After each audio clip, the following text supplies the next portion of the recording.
report itself, called Prohibiting, Preventing and Responding to Sexual Torture in Armed Conflict, Dr. Edwards presented it to the UN General Assembly at the end of October, and it examines the systematic use of sexual violence as a weapon of war, highlighting profound physical, psychological, and social harm that's inflicted on survivors, their families, and communities.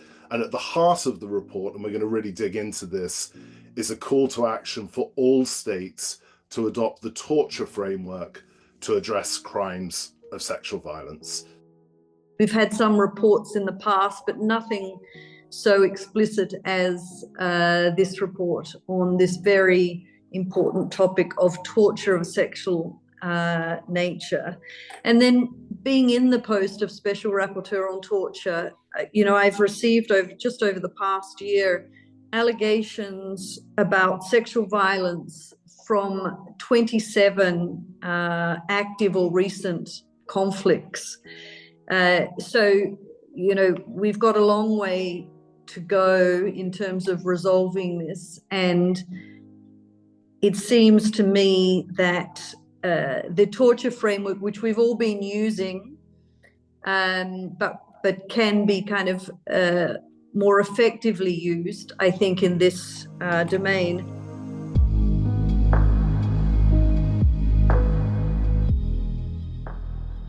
There are, I think, really strong advantages on the torture framework that has been built up over all these years. And of course, at the pinnacle of that is that the prohibition on torture is absolutely prohibited. It's a jus cogens norm. It's an erga omnes norm, which means that when someone is violated in one part of the world, we are actually all violated as human beings. So and very few human rights norms have attained this status.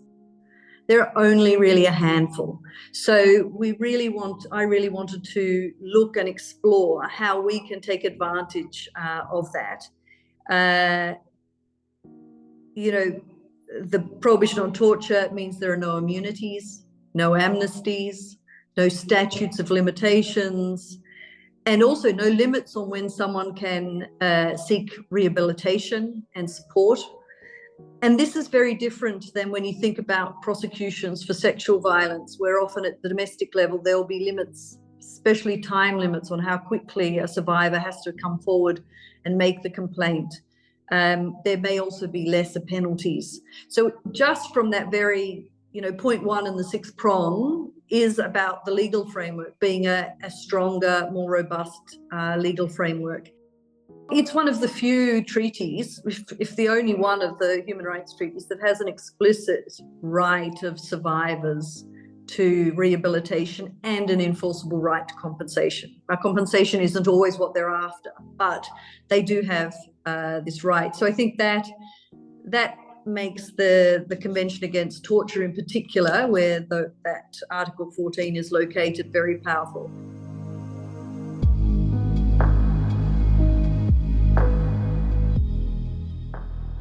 Consent is not part of the definition of torture. We don't ask torture survivors whether they consented to the beating, whether they consented to be waterboarded, whether they consented to be strung up from their legs or from their arm. We don't ask that question because it's irrelevant, because they are in a circumstance of coercion, of an unequal and asymmetric power relationship. So when we think about sexual torture within the context of torture, that issue of consent for me also should not be relevant. And that's why the full spectrum of what has happened to them becomes so important, because it's odd, isn't it, to say, oh, we won't ask you about whether you consented to being abducted and held in a basement, etc. But we're going to ask you, what about the sex that happened within that context? You see, it's kind of perverse. So I think, I think that'll take some getting used to for investigators and others to take that on board. We already have a judgment or two by the international tribunals and courts to say that the coercive environment implies that there's no consent, yet they're still asking questions of consent because they're prosecuting under the rape crime or the sexual assault crime. So I think there's still some work to do to see how those things fit together. But I think, you know, that should be freeing for investigators and prosecutors, as well as for the victims and survivors themselves.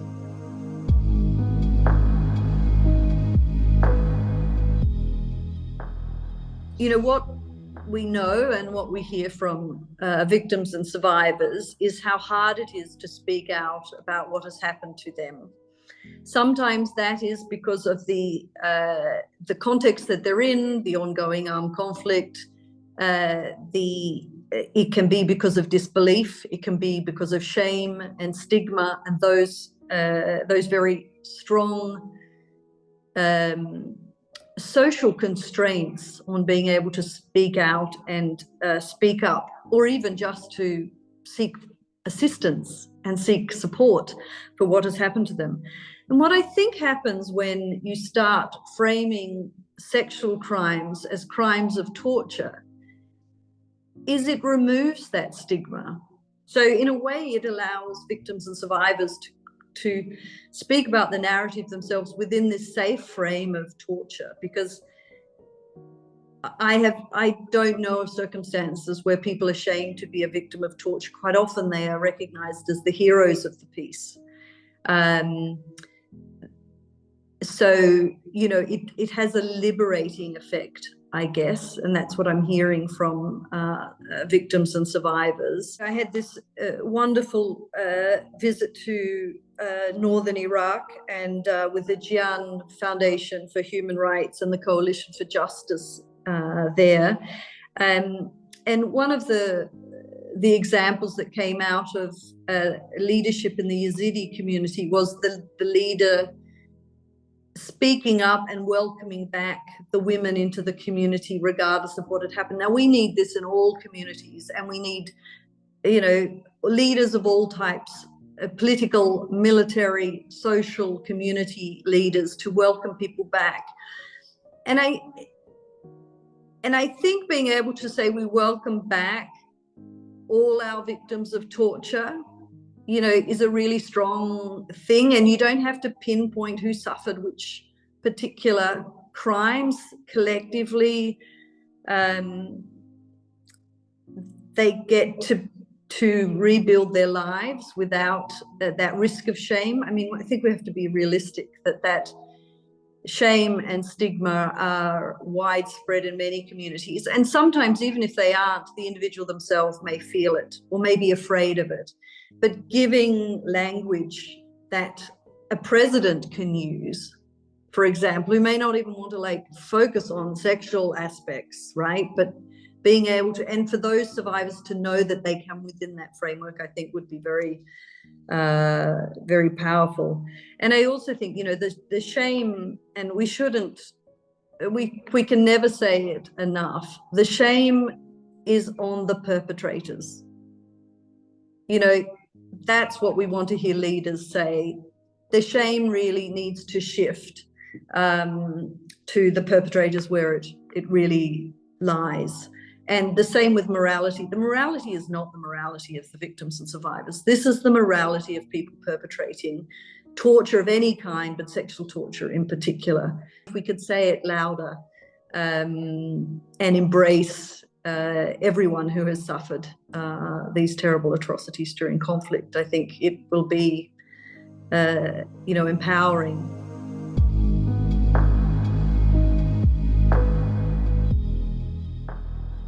We need to kind of have a better alignment between, you know, what militaries are mandated to do and who is in the military and what values they have and how they can assert their values in complex situations. We need to start training militaries about what to say when a colleague is engaging in conduct that is prohibited. You know, having the frame in which they say, you know, you have to stop, this is not permitted. And also, there should be promotions for people that expose these kind of violations, rather than what often happens is they're sidelined, etc. So I think, although this report, was about war, it's specifically about wartime, so soldiers are very relevant, there wasn't as much in it. There was some zero tolerance and don't recruit people with, criminal backgrounds, etc. But I think perhaps that's part that could be expanded about how to do this better. Whether it's sexual torture or torture, we have a lot of work to do in changing mindsets. One of the problems I've always had with how we operate as an international community is the constant training that we do, but almost without consequences. So training without qualifications, training without testing, training without graduation, training without integrating it within an academy, but kind of separate training. So I think that we still see a lot, these kind of more, ad hoc trainings that happen. And I think whenever we can, we should be going through academies and strengthening those academies. And certain roles, especially in the police, require specialist expertise. And so kind of trying to get countries to move towards a more professionalized structure. And then, recruitment is a really important part that I think we haven't spent enough time on at the international, as a collective international community, all of us together. Because for this report, it says clearly anyone that has a background in domestic violence or sexual violence, a criminal background should be excluded from recruitment into militaries. Of course, what we see is that the recruitment is direct from prison. So, in some places, so it's there are lots of problems still. Yeah, but I think on those two fronts, training, more professionalized training, and clearer, maybe even, some good guidance on what recruitment and promotion systems look like, so we don't incentivize, we don't have poor recruitment practices, we get the wrong people in, but also we don't promote people that shouldn't be promoted, and then they continue on. Sometimes it does take a full-scale clearing out of the police force, in context of corruption, etc. And leaders need to be really brave to be able to do that. That happened in the Australian New South Wales police force when I was going through university and attended the Royal Commission, that they said there was widespread corruption from the commissioner himself down to the newest recruit, and they started to disband the entire police force and put in new procedures, etc. So I think, and you might need to do that with the full military as well. So I think there's more research there that I think we need to get our hands on and understand, so we can provide better advice when requested or when we see an issue.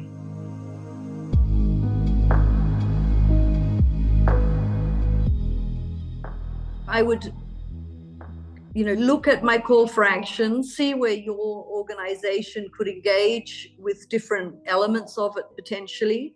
I think if you are in the rehabilitation space, many of you are probably doing this anyway, but allowing people to speak fully about what has happened to them, and within that context, allowing the space to be able to also talk about the sexual forms of torture.